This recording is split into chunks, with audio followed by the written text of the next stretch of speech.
اعوذ باللہ من الشیطان الرجیم بسم اللہ الرحمن الرحیم الحمد للہ رب العالمین الصلاۃ والسلام علی رسولہ الکریم وعلی اہل بیتہ الطیبین الطاہرین المعصومین اللہم صلی علی محمد وآل محمد۔ قرآن کریم میں جہاں شعراء کے بارے میں گفتگو کی ہے وہیں شعراء کی دو اقسام بیان کی ہیں۔ ایک وہ قسم ہے شعراء کی کہ جن کی پیروی گمراہ لوگ کرتے ہیں، اور وہیں ایک قسم وہ ہے شعراء کی جو اللہ پہ ایمان لاتے ہیں۔ اور اسی کے لیے قرآن نے عجیب انداز سے فرمایا کہ وَالشُّعْرَاءُ يَتَّبِعُهُمُ الْغَاوُونَ، کہ شعراء تو وہ ہیں کہ جن کی پیروی گمراہ لوگ کرتے ہیں۔ أَلَمْ تَرَ أَنَّهُمْ فِي كُلِّ وَادٍ يَهِيمُونَ، کہ اے حبیب آپ نہیں دیکھتے کہ یہ شعراء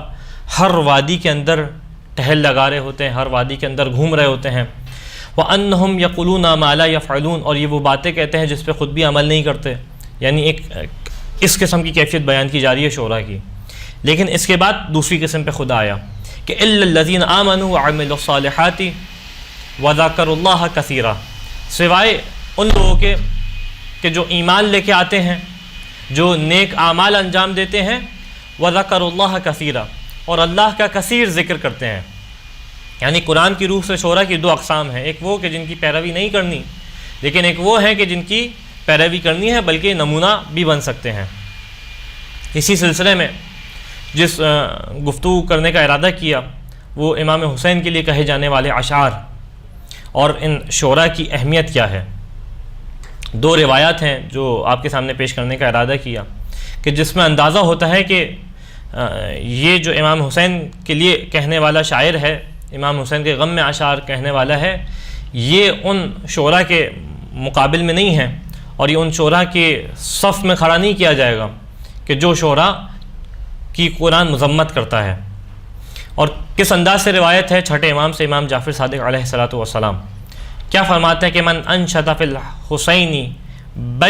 بیت شعر، کہ دیکھو جو بھی امام حسین کے لیے شعر کا ایک بیت کا ہے، یعنی دو مصرے کا ہے،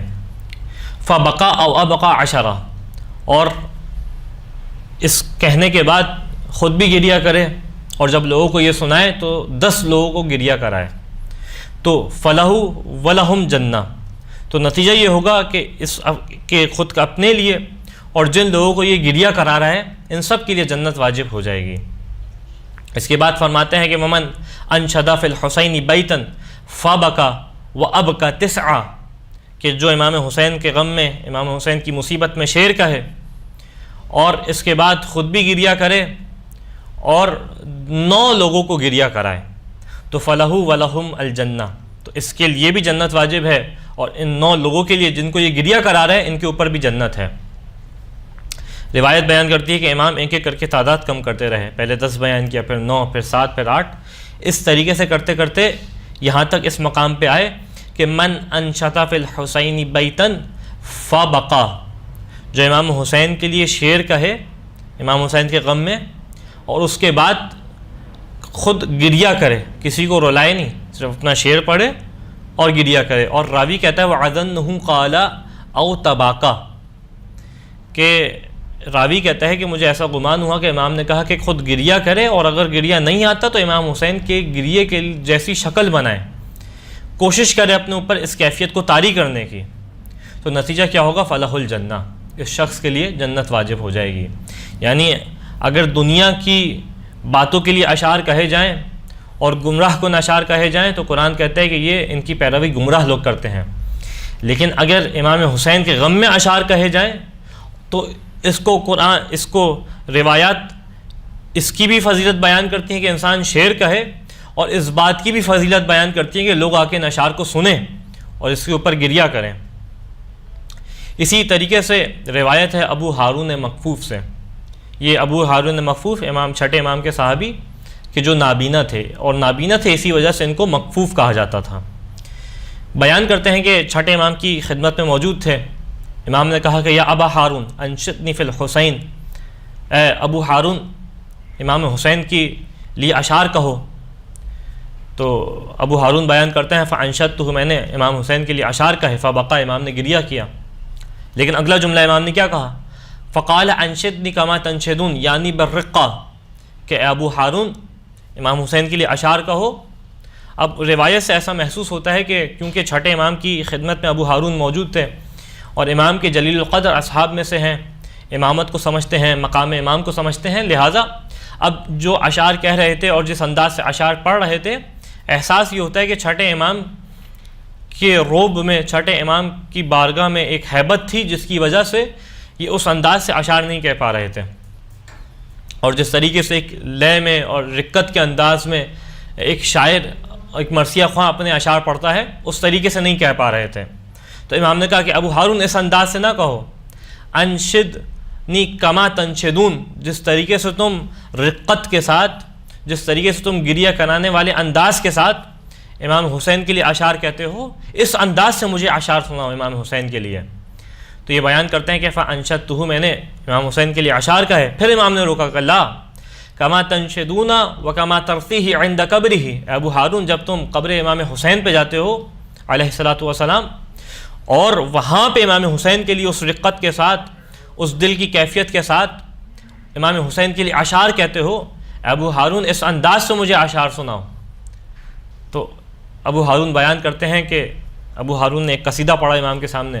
قصیدہ پڑھ کے سنایا، امام نے گریہ کیا، فبقا۔ اس کے بعد کتنا امام کا دل رجحان رکھتا ہے کہ امام حسین کے لیے اشعار کہے جائیں، فوراً کہا کہ زدنی، ابو ہارون اس پہ اکتفا نہیں کرو، ایک اور مرثیہ سناؤ، مجھے ایک اور قصیدہ سناؤ۔ ابو ہارون کہتے ہیں کہ فانشدتہ القصیدۃ الاخری، میں نے ایک اور قصیدہ سنایا، فبقا، پھر امام نے گریہ کیا۔ یہاں تک بیان کرتے ہیں ابو ہارون کہ وَسَمِعْتُ الْبُكَاءَ مِنْ خَلْفِ السَّتْرِ، کہ گھر میں ایک پردہ لگایا ہوا تھا، اس پردے کے پیچھے گھر کی خواتین تھیں، ایسا روایت سے محسوس ہوتا ہے۔ کہتے ہیں کہ میں نے گریے کی آواز سنی پردے کے پیچھے سے، یعنی امام بھی گریہ کر رہے تھے، گھر میں افراد سن رہے تھے، وہ بھی گریہ کر رہی تھیں۔ اس طریقے سے امام اس اشعار کو اور امام حسین کے غم میں کہے جانے والے اشعار کو اہمیت دیتے ہیں۔ اس کے بعد بیان کرتے ہیں کہ فلما فرقت، جب میں نے قصیدہ سنا دیا امام کو، تو امام نے کہا کہ یا ابا ہارون من انشد فی الحسین شعرا فبکا او ابکا عشرا، کہ اے ابو ہارون جو امام حسین کے لیے اشعار کہے، یہاں تک کہ خود گریہ کرے یا 10 لوگوں کو گریہ کرائے، کتبت لہ الجنہ، خدا اس کے اوپر جنت کو واجب کر دے گا۔ جو امام حسین کے غم میں اشعار کہے، جو امام حسین کے لیے مرثیہ کہے، امام حسین کے لیے نوحہ کہے۔ اس کے بعد ومن انشد فی الحسین شعرا فبکا او ابقى 5 کتبت لہ الجنہ، ابو ہارون جو امام حسین کے لیے اشعار کہے، خود گریہ کرے یا 5 لوگوں کو گریہ کرائے، پہلے کہا 10 لوگوں کو گریہ کرائے، اب کہا کہ 5 لوگوں کو گریہ کرائے، تو کتبت لہ الجنہ، اس کے لیے بھی خدا جنت کو واجب قرار کر دے گا۔ یعنی اس طریقے سے امامت جو ہے وہ رجحان رکھتی ہے کہ امام حسین کے غم میں اشعار کہے جائیں، امام حسین کے لیے مرثیہ کہا جائے، امام حسین کے لیے نوحہ کہا جائے، ایسا نوحہ کہ جو انسان کے دل کو رلائے، وہ انسان اس کے اوپر آنسو بہائے۔ اس کے بعد امام فرماتے ہیں کہ من انشد فی الحسین شعرا فبکا وابکا واحدا، ابو ہارون پہلے کہا 10 لوگوں کو رلائے، پھر کہا 5 لوگوں کو رلائے، پھر کہا کہ جو حسین علیہ السلام کے لیے شعر کہے اور یہاں تک کہ خود روئے اور ایک فرد کو رلائے، ایک بندے کو رلائے، کتبت لہم الجنہ، ان دونوں کے لیے خدا جنت کو واجب قرار دے گا۔ اس کے بعد فرماتے ہیں کہ من ذکر الحسین عندہ، کہ جس کے سامنے آقا حسین کا تذکرہ کیا جائے، فخرج من عینہ من الدموع مقدار جناح الذباب، اور نتیجہ یہ ہو کہ جب اس کے سامنے آقا حسین کی مصیبت کا ذکر کیا جائے تو اس کی آنکھوں سے مکھی کے پر کے برابر آنسو آ جائیں، مکھی کے پر کے برابر۔ نتیجہ کیا ہوگا؟ کانا ثوابہ علی اللہ، اس کا ثواب اللہ کے اوپر ہوگا اور اللہ اس کے ثواب کا ذمہ دار ہے۔ وَلَمْ يَرْضَ لَهُ بِدُونِ الْجَنَّةِ، اور کیونکہ اس کا ثواب اللہ کے اوپر ہے تو اللہ اس کے لیے بغیر جنت کے راضی نہیں ہوگا، یعنی جب تک اس کو جنت نہ عطا کر دے اللہ راضی نہیں ہوگا۔ خداوند متعال سے دعا ہے کہ پالنے والے ہمیں توفیق عطا فرما، امام حسین علیہ السلام کے غم میں،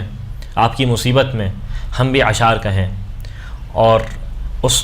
غم کی کیفیت کے ساتھ مرثیہ کہیں. اور اے پالنے والے تجھ سے دعا ہے ایام عزا میں زیادہ سے زیادہ امام کے اوپر غریہ کرنے کی توفیق عطا فرما. وآخر الدعوان الحمد للہ رب العالمین.